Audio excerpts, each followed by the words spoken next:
Welcome to the Gay Buddhist Forum, where teachers from all schools of Buddhism offer their perspectives on the Dharma and its application in modern times, especially for LGBTQI audiences. These talks are offered freely to the world and made possible by appreciative listeners. If you would like to support our efforts to share the Dharma with underserved audiences, please visit gaybuddhist.org. There you can donate, find a list of upcoming speakers, or enjoy many hundreds of these recorded talks dating back to 1996. My name is Jim. Doug. Justin. George. Will. Michael. Kay. Lee. Cliff. Bud. Steve. Kevin. Jack. Peter. Patrick. David. Peter. Julia. Paul. I'm also Paul. This is Joe. Tony. Tony, I'm sorry. Anyone here for the first time? Welcome. Thank you. Today we're lucky to have the speaker, Paul Ryder, who is a scholar of important issues like physics and psychology and religion and mythology, all of which intrigues me very much, and I'll let him introduce this topic. Welcome. I'm glad to be here. The thing I wanted to talk about today, for the next little bit, is the topic of evil. Isn't that exciting? It's going to be fun. And in particular about two images of evil. And I'll talk about those two specific images in a little bit. But the first thing is to think about a few preliminaries about evil. One, why we don't really talk about it very much. And certainly in Buddhist circles, I would venture to say I'm one of the few speakers in here that you recommend that want to talk about evil. And I think part of that has to do with the ultimate image in the Buddhist tradition of enlightenment really doesn't contain a whole lot of evil because you've moved into the space of the one, and the opposites disappear. Self and other, spirit and matter, good and bad, all those things sort of dissolve into the one, and so evil along with it disappears. And so why would you talk about it? I think the other reason we don't talk about it very much is that in a sort of democratic world where every opinion gets a vote, it's a very slippery topic to say one thing is evil and one thing is not. And so I won't be offering you a definition of evil today that you can take out and put in a fortune cookie and say, well, there it is. Glad we tidied that up.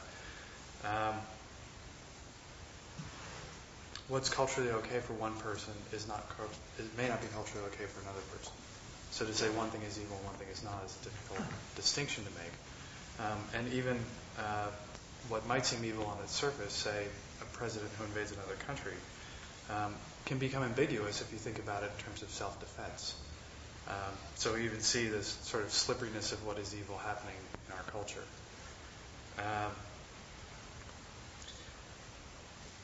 Part of the challenges here is that but at the same time we want evil to be evil. We want to sort of isolate it, vilify it, cut it off, repress it, push it away. And if we could find it, we'd be better off without it. We're certain of that. Finally, I think we don't talk about evil because in a way we're attached to it in a reverse way. That this pushing away is, in a Buddhist sense, an attachment as much as it is us wanting to draw things that are desirable to us. We typically talk about attachment with things that are what we would want to be bringing toward us. I want my car, my house, my peace of mind, whatever it is that we feel like we're attached to, that we should be shedding these attachments. At the same time, the things we don't want, we're equally attached to keeping them out. So in that sense, we also don't really think about evil a whole lot.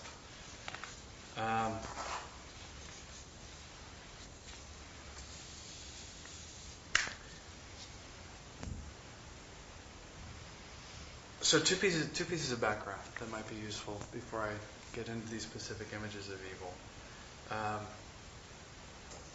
One is how I got involved in this topic and also how I got to be here. Justin read a paper of mine, and I'm a student in mythology. And the paper was about sort of comparing and contrasting a couple of different images of evil. So the proximate cause for me being here today is that Justin read a paper called Clint. And Clint invited me to come and speak, and I said, sure, I'll come and speak. The original paper was actually written for a course on folklore and fairy tales. So it wasn't necessarily coming out of a Buddhist tradition at that point. And I began to think about, well, how is this topic related to Buddhism? And I am a study, the folklore and mythology class is part of a PhD program in mythology. So that, all those biases are in there too, that I view the world from viewing most religious traditions as mythological systems. For my own background, I'm both a meditator and I do a lot of yoga, like probably a lot of you guys do, and a lot of San Francisco residents do. Part of the way of approaching evil is looking at imagery of evil, and it's a different approach than trying to define it or quantify it or wrap a logical word-based framework around it, but instead sort of put aside that definitive nominalistic approach to saying, how do we name it, how do we find it, how do we put it in a box and clarify it. And instead look at images that we've seen, cultural images of evil. And I'd like to talk a little bit about images in particular, and to talk about the image that I referred to before, the image of enlightenment. To give you an idea of how images work in our psyches. So if you close your eyes for a second, and let me just follow with a couple of questions. Ask yourself the question, what exactly would enlightenment be like if I were enlightened? How would I feel? How would I live? What would be the first thing I did when I woke up in the morning?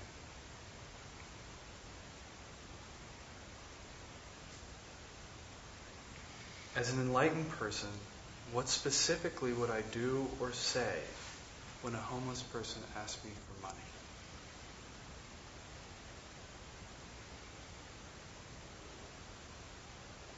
Think of a minor dispute or disagreement you've had with someone, something where the outcome didn't really matter. With a meter maid, with a waiter, with a neighbor. How would you approach that dispute as an enlightened being?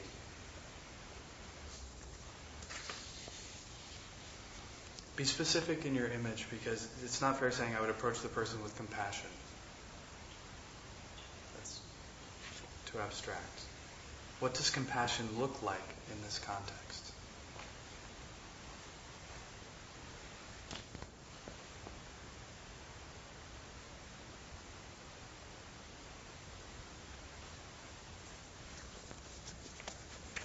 Okay, with that, open your eyes. And what came to mind?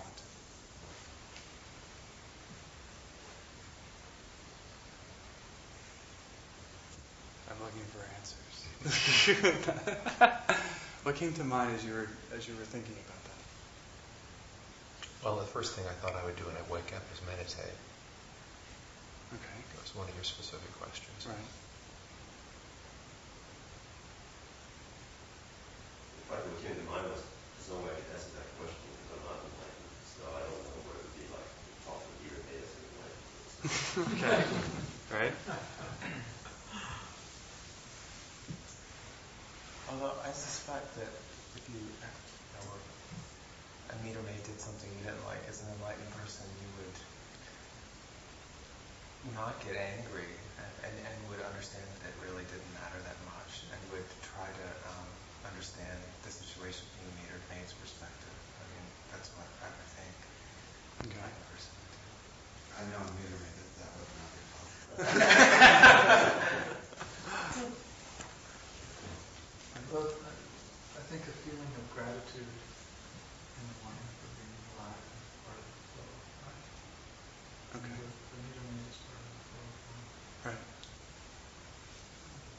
The meter maid really stuck in people's minds. Go ahead. For me, I think the hardest image to come up with, or the hardest dilemma to deal with was the homeless person. And no one's spoken about that. I'm really up in the air about that. And that was a really hard one for me. Because I found that lately I've been trying to be grateful for what I have and sharing what I have in a monetary way with people who aren't as fortunate as I am. So that one was really difficult for me. Because I found that there's a lot of fear in there for me, dealing with that person, fear that this won't be used as what I would consider positive thoughts, so there's some judging there, but it might go to something like drugs or something awful. So that was a really tough one for me. Thank you for asking us to envision that. Okay. Well, I usually feel irritation when I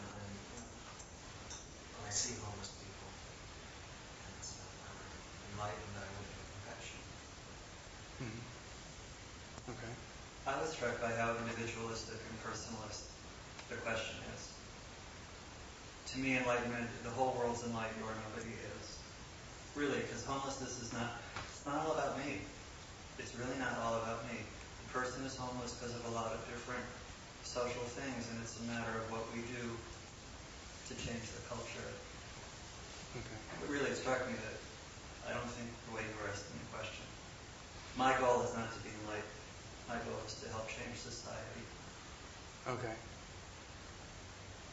Let me back up, and that's a good spot to kind of keep going with this, because one way I want to tie together what I hear people saying is that I'm trying to find an image or a way in my head of dealing with these things. So the image may not be a visual image, but there's some sort of, I would feel gratitude, I would feel compassion. I'm trying to access this thing inside of me. Or this image of, what would the Buddha do in this case?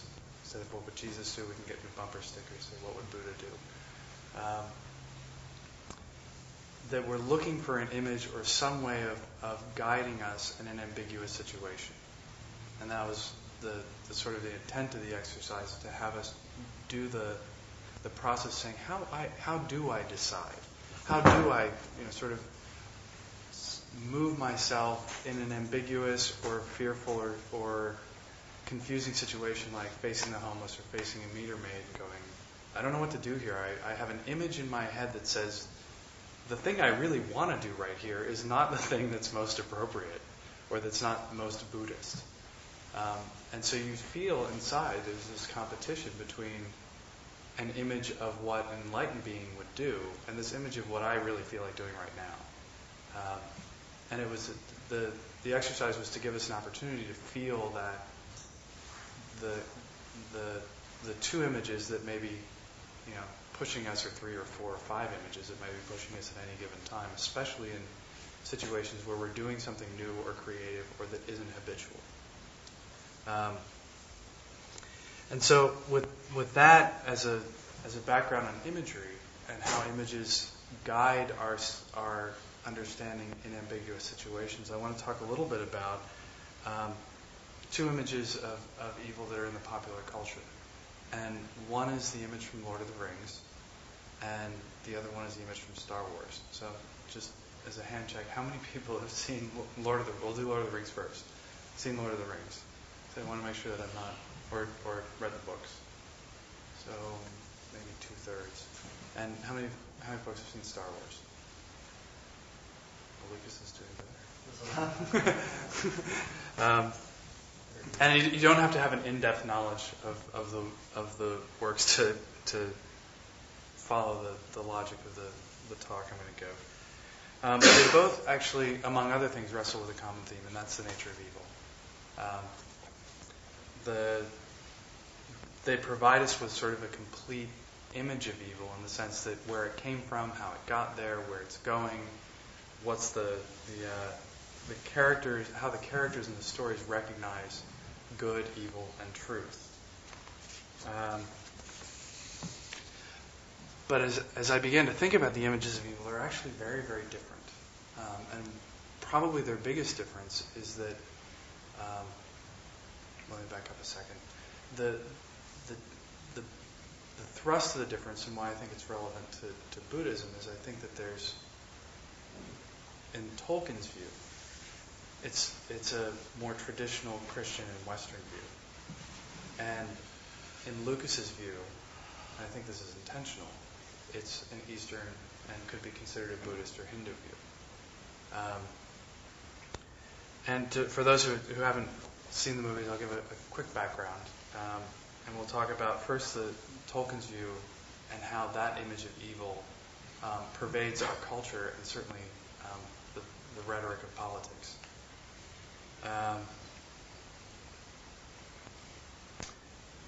If you remember, in Tolkien's view, that evil is monotheistic. It's detached. It has its own location.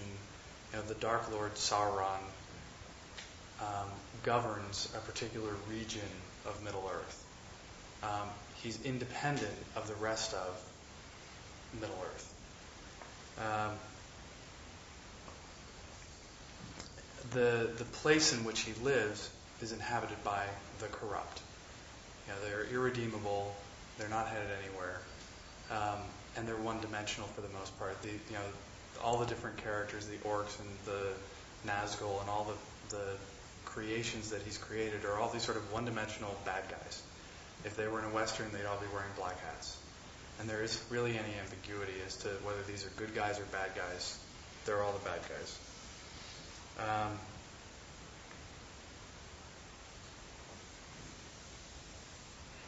Let's see.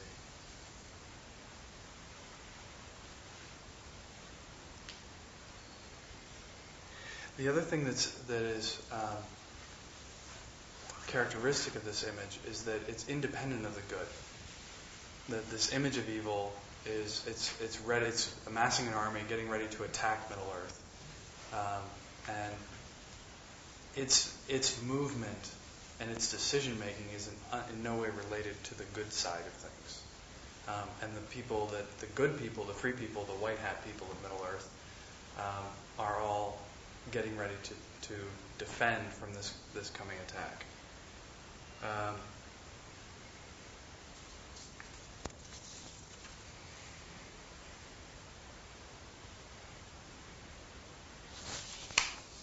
In Lucas's view, which would be, I think, much more in keeping with an Eastern tradition, you don't see this bifurcation of the image. You see only that the force is one, and that the characters, Luke Skywalker is always sort of playing on this edge of, well, would that be evil? Well, no, it's not evil. Well, is that evil? Well, no, it's not evil. Is that good? Well, no. The Force doesn't have, you can't say it's good, and you can't say it's bad. The Christian image separates evil into two, so there's God and there's Satan. And they're pretty much independent actors. Whereas the Force is this united thing where actions happen and reactions happen, but there isn't this bifurcation.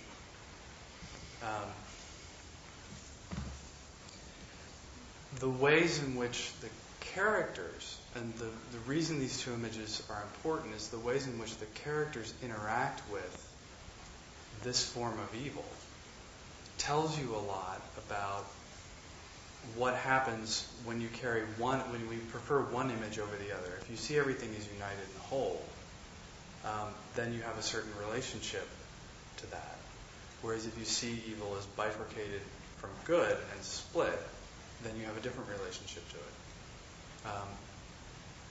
In the characteristic action of someone who sees the world as bifurcated into good and evil, is that it's one-dimensional. That you have you have to pick good or bad, and then you relate to good or bad in that sense. You don't really have an alternative. You only have a one-dimensional relationship because you've split good and evil into two parts. Whereas on the other side, when you have this monistic one, you actually have a much more complex relationship with it.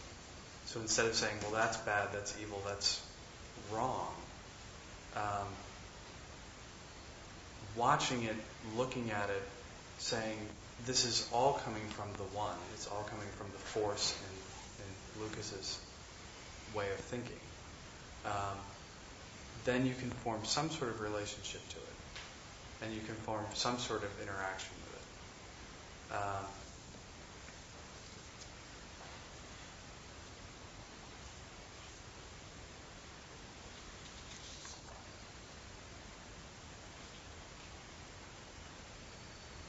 Let me stop there actually and ask one, if the distinction I'm making between these two images makes sense, and especially for those who haven't seen the movies. I didn't realize so many people hadn't necessarily seen them or read the books. So does the bifurcation or the distinction between the two in the way in which we carry our own image or our own feeling of what is evil, is that making sense? I'm thinking about recent rhetoric in the culture of if you're not with us, you're against us, and who, that there are evildoers, and the lack of an ability to see gray. And I hate bringing politics into it, but I can't help but thinking that our president identifies himself as a fundamentalist Christian. And so I think part of what happens is that he has an inability to handle psychological or moral complexity. Right. And it seems to me that and what got me excited about your paper originally was this idea that Lucas, and I think Buddhism comes from an idea that moral judgments are more complex and ambiguous. And it's in a way it's not comforting. It's a little uncomfortable to think, well, I can't see the world in black and white and be all in the white. Right. But I think that discomfort is a necessary part of growth. So I found the concept very helpful. It's in particular, if you look at the way that the decisions leading up to the Iraq War, in terms of you see this image of Powell, in the paper, constantly in dialogue, constantly talking. You see him sort of yucking it up with the Iraqi information minister, who turned out to be the Iraqi entertainment minister. Because of the sort of goofy things he was saying later in the war, but he's still in dialogue and having this conversation with these people that are ostensibly evil. And at the same time, you don't see Bush having any of those conversations. Bush is on his ranch, isolated from the world, saying they're all bad out there. Evil is defined by certain people. You said that evil is one. Clarify that that's just as defined by certain people. Well, defined by Bush. Thank you. I just want to make sure you're... Okay, right. That he's sitting isolated in his ranch, one, also believing that he is good. And therefore, this bifurcation of I am good, they are evil. Whereas you have and I'm just giving you a characteristic, if you carry one image, which is that good and evil can be separated, and that there is a moral absolute, and that there is black and white, you end up sitting on your ranch in Crawford talking about war, which is not unlike what we see in Tolkien's work, which is pretty much the whole book is about a coming war. There's no ambiguity, there's no change, there's no suspense in the sense of I wonder if Gandalf's going to become a bad guy. One of the good guys is going to switch, or one of the bad guys is going to switch. You don't really ever see that ambiguity when you carry that particular good guys, bad guys, moral absolute image. If you look at this sort of in the Buddhist tradition, which I think you'd also would see the political image of what Powell is doing. He's always in conversation with the dark side. As defined by Bush. Well, right.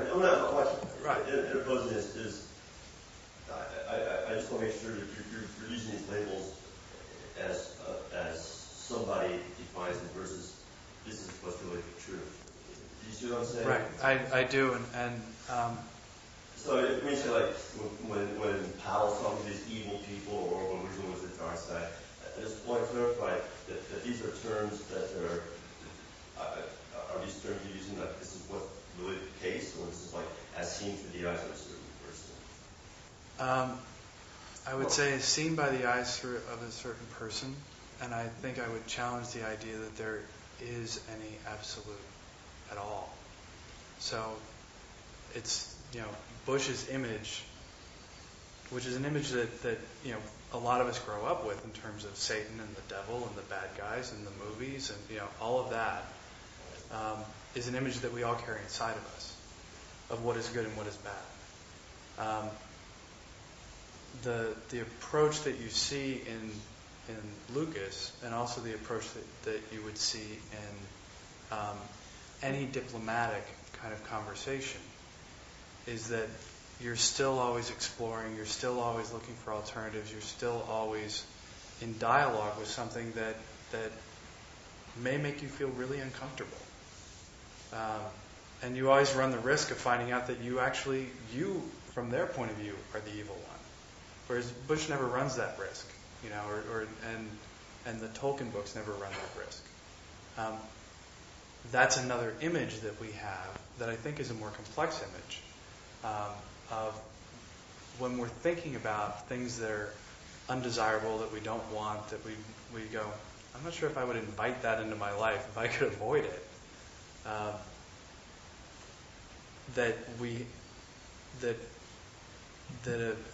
In an Eastern sense and in a Buddhist sense, that pushing those things away and saying that's wrong is an image that we have of that we've grown up with of evil's bad, we should push it away. And then there's this other image that we have an opportunity to use that says, well, what's in there? How would I explore that? What's in the dark? Not dark bad, but dark unknown. The constant conversation that you see in diplomacy is an effort to bring what is hidden to the surface so that we can look at it, to bring it from the unconscious to consciousness, to become aware of, what's really going on here before we decide that it's all bad and we should just send some jets over and wipe it out. Does that? Yeah, no, I don't want to Okay. hijack the discussion. Yeah, let's continue. Okay. We're going to have questions at the end. We'll have some questions. Okay. I just want to make sure that we're... Go ahead. Well, it seems to me the connection between this and Buddhism and other religions, for that matter, is the relative and absolute levels. So that on the relative level, there's suffering and there's good and evil, but underneath that lies the absolute level. On the relative level, lions eat rabbits and people eat beef and cows, and that's bad. On the absolute level, this is a part of all that exists, and it's not bad. I had the chance to hear Pima Chodron, who was here on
Thank you.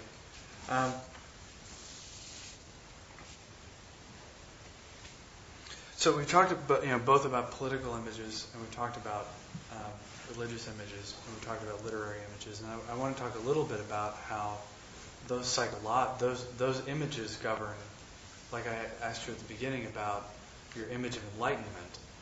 When you're confronted with X, where do you go? What happens in here that says, I'm trying to figure out what to do here.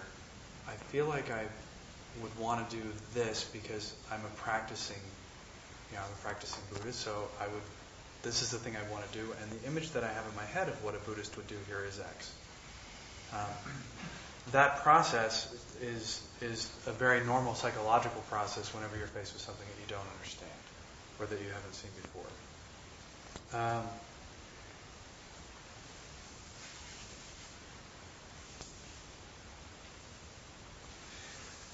In the psychological arena, how we conceive of evil is one of the most important things I think that we face.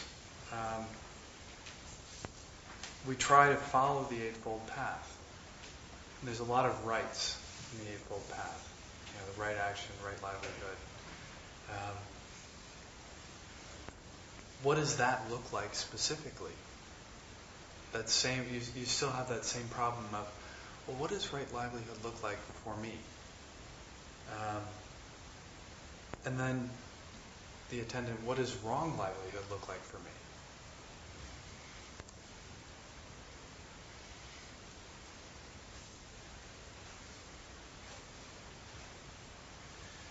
We often speak of our minds as something that is a distraction. But every once in a while, the mind brings us a gift of understanding. So how do you know when the mind is bringing you something that is a gift versus when the mind is bringing you something as a distraction? We often try to transcend the ego, is one of the sort of statements that you hear in the Buddhist tradition, but at the same time, we need the ego to function in the world. That having that conversation with the meter maid requires both this sort of unconscious orientation, but it requires an ego, otherwise you don't do anything.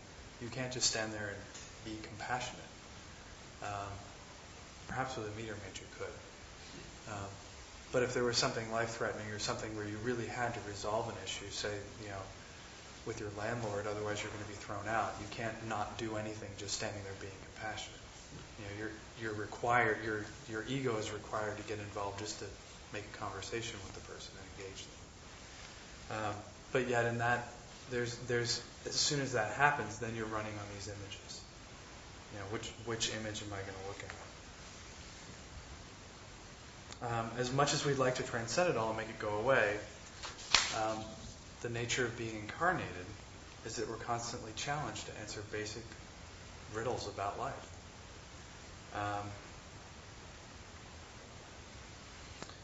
I think if we choose Tolkien's image, we have no alternative but to label some of our internal feelings as evil.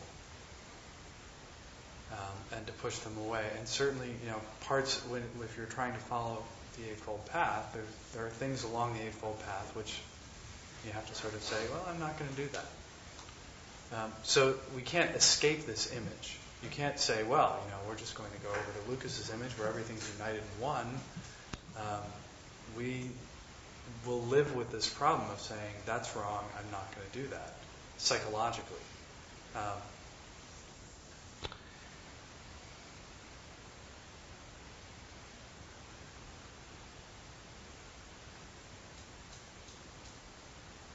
And actually, I think that's important.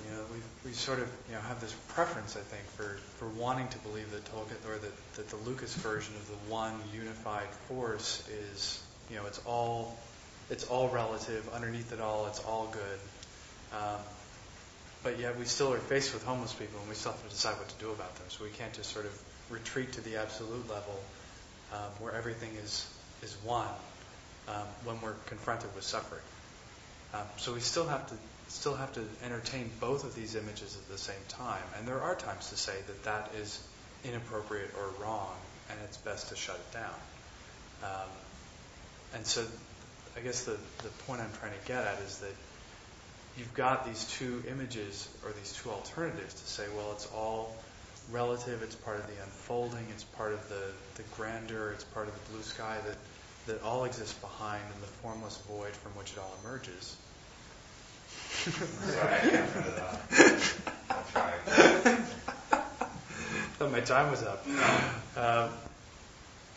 The formless void from which it all emerges, and it's easy for us, I think, in some ways, to want to retreat to that place, the place that we perceive to be the absolute image or the absolute good. But yet we're confronted with this other world in which we do have to say, you know what, I'm going to have to decide, this or this, and this is less desirable than that. And that's the beginning. That split is the beginning of something that would be, much bigger than that if you took it to its extreme, you'd say, well, making that distinction between the two, all of a sudden, well, now I can see where if you take it way out there, you end up in Bush's position. Or, well, that's totally unacceptable, and we're cutting it off, and we're going to bomb it until it's gone. So, maybe I want to leave it there for a few minutes and open it up for a couple more questions. Because my attempt is just to sort of stimulate some thinking and see what your experience with these two images and how we work with them. Mike? I really think that the Buddha Dharma doesn't really it sort of engages this conversation beginning at a different level, at a level higher than the quandary of good and evil. I mean, the Buddha came in to talk with people, and his middle way was not between good and evil at all. It was about techniques, programs of enlightenment. One was recognizing dukkha as permeating the world. Everything is kind of meshed up here, and so that was the view of self-mortification and getting out of the world.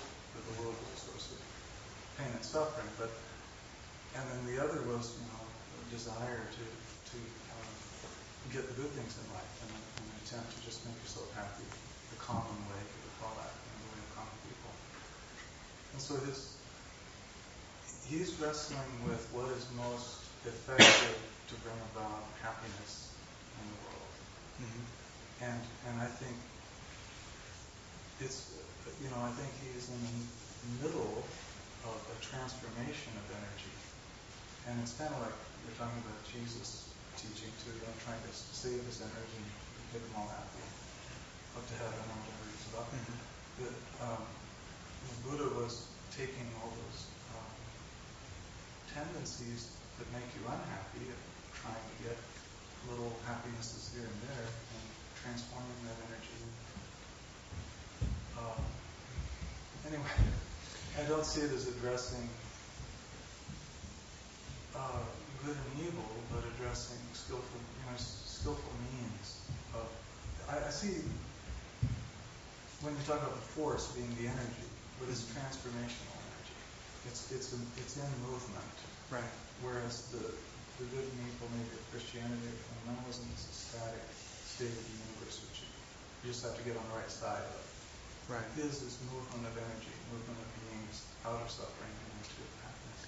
And it's that movement that makes it challenging to our minds that want things to be static. We want things to stay the same. And it's that movement that when it comes time for the Dalai Lama to fire his secretary because she's incompetent, how do you do that? How does the Dalai Lama say, you know what? I know I'm a practicing Buddhist, but you're not doing what we need. I keep missing my flights. And so at what point, when you're in this sort of ambiguous rhythm of change, where you don't necessarily get to say, well, that's evil, just cut it off and throw it away. How do you confront with that image of what's undesirable, like a secretary who's not doing her job, when you're, when you've got this tradition behind you and this feeling inside of you and this image of what would be compassionate here? I think that's why the skillful means are numberless. I mean, how does it? Watch him and see what he does with the secretary, and then you'll know what the skillful is, because I think he's pretty skillful. Yeah. I'm still a little confused about the focus of the paper that you wrote. Mm-hmm. Maybe I just haven't listening clearly enough. But I'm not sure about the connection between mythology and the mythological perspective and the nature of Buddhism. I mean, Tolkien is himself merely an exemplar of a tendency, of a viewpoint that exists in the culture, and Lucas also, what he did in Star Wars. I mean, they're both extremely derivative from that point of view.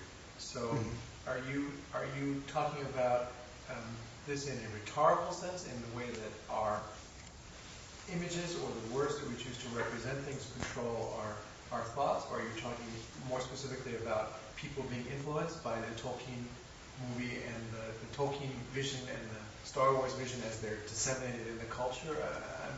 I'm not really clear what you're... Yeah, well, both. That they are both derivative and reflective of what's in the culture, but by giving it form, they also become ways in which those images are perpetuated. Because they're crystallizing the Tolkien in particular is crystallizing the Christian myth in a particular context. Lucas is crystallizing the Eastern myth in a particular context, and myth being not what's false, but just general way of viewing culturally the way things are. And then through that crystallization also informing the culture back, because now it's clearer than it may have been had they not done the works that they produced. Does that answer your question? Well, I'm not... I guess I'm just not clear where the weight of your argument is. I mean, is it about how we could deal with Tolkien and Lucas to help people better achieve enlightenment or better deal with the problem of evil? Or is it the idea that evil is beyond Tolkien and Lucas both, and that we don't... In other words, do you think mythology itself has a way of dealing with evil, and they just happen to be poor exemplars? Or do you think that mythology doesn't deal with evil very well, and that's what they're showing us?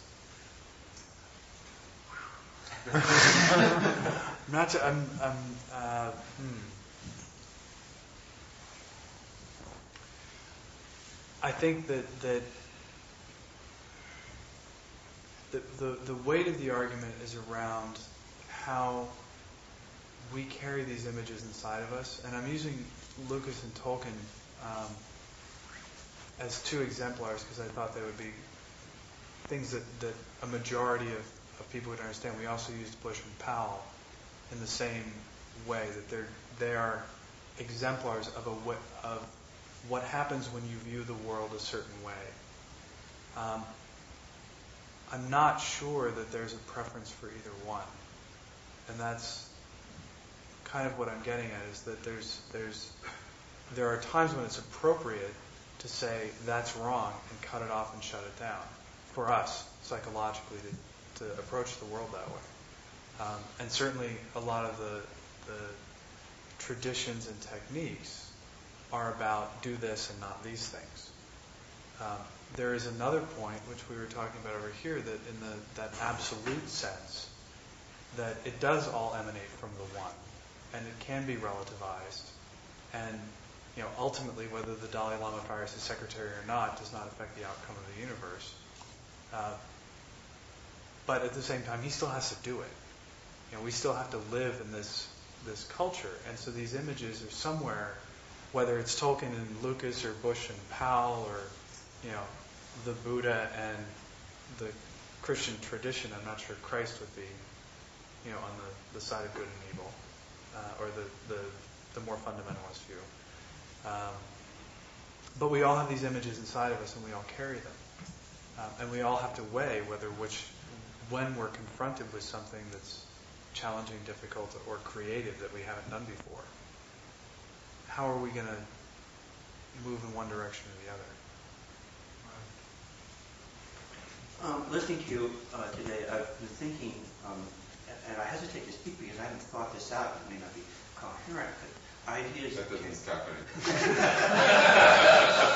Go for it. But, right at the beginning, you talked about evil, and I thought, well, who else have I read about evil? Because it's an intriguing topic. And Scott Peck has an interesting book, People of the Lie.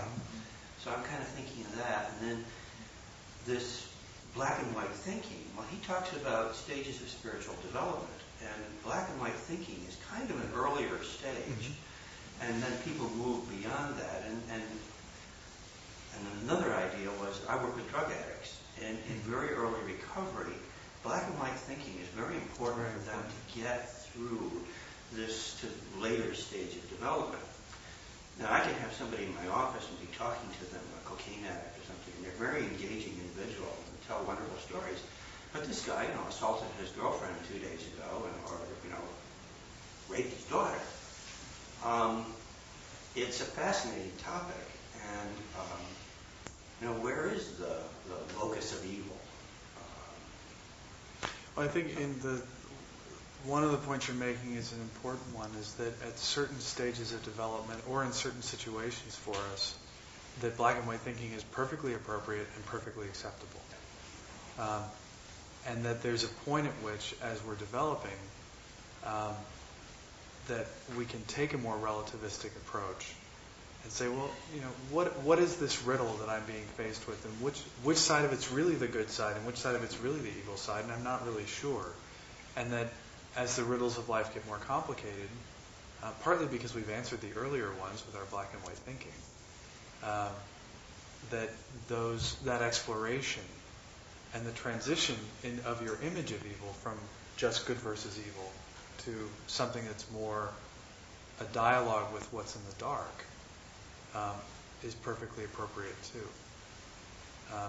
And that knowing the difference and knowing when you're shifting from one to another is an important psychological skill and an important skill in terms of being aware of, as we raise our awareness, what kind of engagement are we making now and how are we doing it. But I agree with you that in earlier stages, and certainly you don't, you do it with children. This is, you're allowed to do this, you're not allowed to do that. When I said be home at 10:30, I meant 10:30. And the kids that don't get that structure actually end up with bigger problems. It's new. It's new. Yeah, this has been great. Thank you very much. I'd love to hear more on this topic.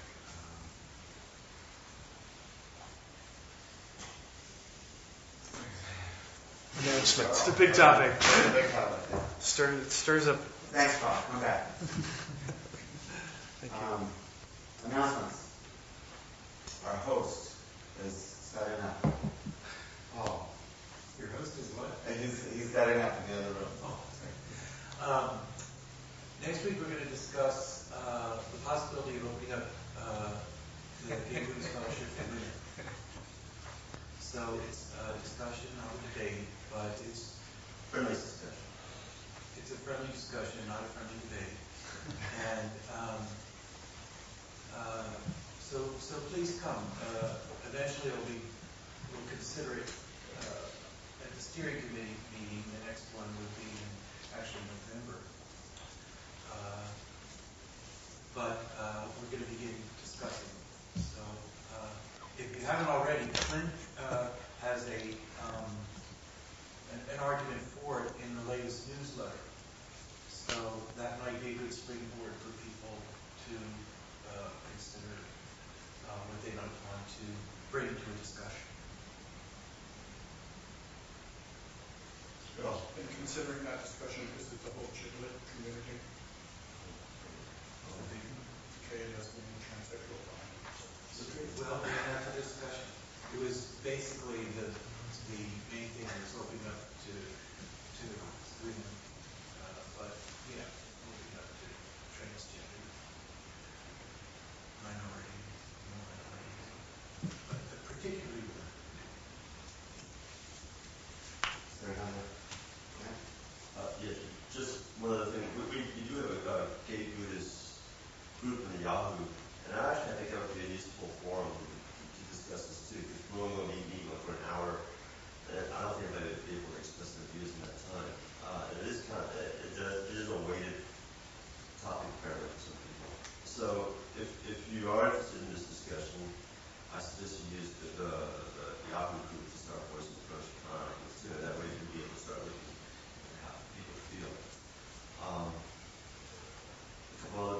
unrelated points. The newsletter says Jim Wilson's going to speak the first Sunday of next month.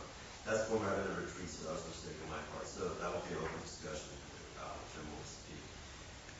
Third, finally, I had a program with GDF, or the Hamilton Family Center, where the issue of homelessness came up today. We do provide a meal once a month, second Saturday every month. It's a very rewarding experience. And if you feel like something that you'd like to volunteer for as far as helping prepare the meal, serve it, contact me during the break. The GBF is having fall retreat. Retreat will start in the afternoon or early evening of Friday, September 5th, and will end after lunch on Sunday, September 7th. Registration is still accepted, and registration forms are in the other room. So if you ever fantasize about sleeping with a bunch of other gay men among the redwoods, that gives you opportunity. Actually, more accurately, it will be awakening with other gay men. Please come. Okay, this room has got tea and some refreshments. Please clean up your cups. Peter, Yeah, I'm the host coordinator, and Hubbard, who's host today out there, that volunteered to fill in today. We've had a resignation, so we need someone. Hubbard isn't here all year round. We need a volunteer for someone to be a host. It's a task that occurs once every 2 months, so it's not onerous. If you think you'd be willing to do that, check with me afterwards. David. Just briefly, if anyone would like to help design and organize the retreats, the refuge ceremony in September, please talk to me. Okay, and we also have a donut outside. We request $5 if that's doable, or more, or less, whatever's appropriate. There's a sign-up sheet starting on here for the first time if you'd like to get on the email list that gets the newsletter. I think that's it. We can all help with this stuff, right? Anybody else? Okay, let's stand and hold hands.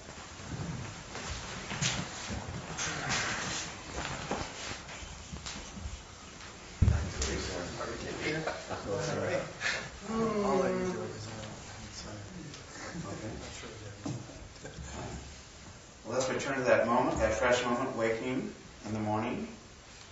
We're all Buddhists, and we remember that we're Buddhists. What do we do?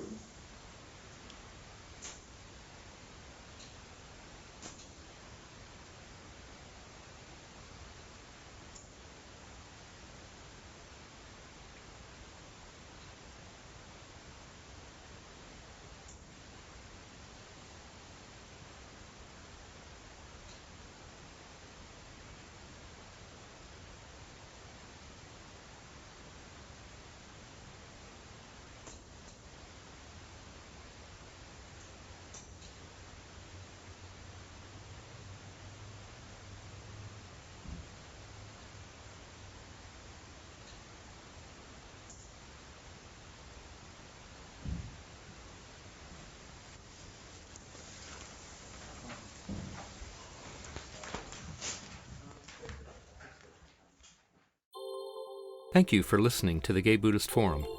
If you would like to hear several new talks per month and be notified of upcoming speakers so you can participate live, please subscribe to this podcast, like us on Facebook, and join our mailing list by visiting gaybuddhist.org.